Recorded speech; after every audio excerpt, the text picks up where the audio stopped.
bia kamal kanwar online tv kejan gwasame bia learning mchala de winmon chala de coronavirus ke covid-19 chawele chajek ken kono won yam gorejin bi subscribe ko gorejin bi nyagba kanetin kokien en rachame wana kala dan chalat chala de Muktäp dit en let ko ki pola panyine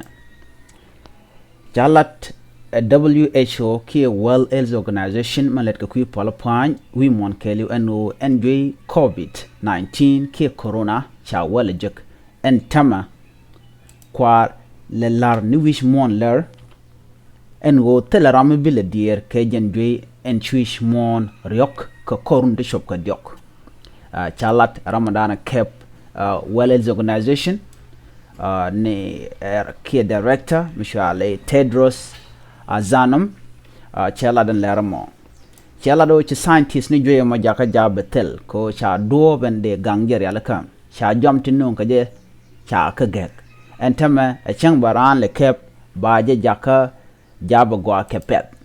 ko shi scientist ni dial wi mon shika martin ko cha wela cha je ke cha do bana ne je kapin ka je cha je kwa win mon le jogo chwala dier ka jen joy en chwal ke covid-19 World Health Organization ki Muktäp en leda long ka ki pola pwan wi mon keleo ngai kona joy shala covid-19 dop ka je ka dupti gol ka jen chere joy mla shal ke e joy jam ko shina jek ka cha gorba ba yedu ba jang ngoja rada dien ko ma cha jang ngoja rada dien barada dien ba je dop gangje kalakteni kano broad nan karan chitke mela kon masni kit la kom ko tok la kon ka leslet kada to kena kona gangaje cha kula don tame tetel duom binala dier keje ko cha joye mo cha jaga ja ba ben pin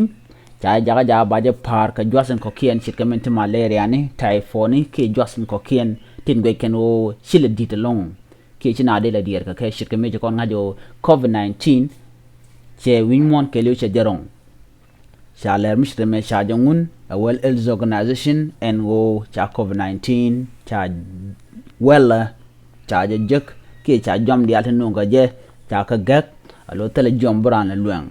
jele de yen linga jan gwasame biata kamal mi jiram jidit gorejin bi subscribe gorejin bi nyabone ko kien bye bye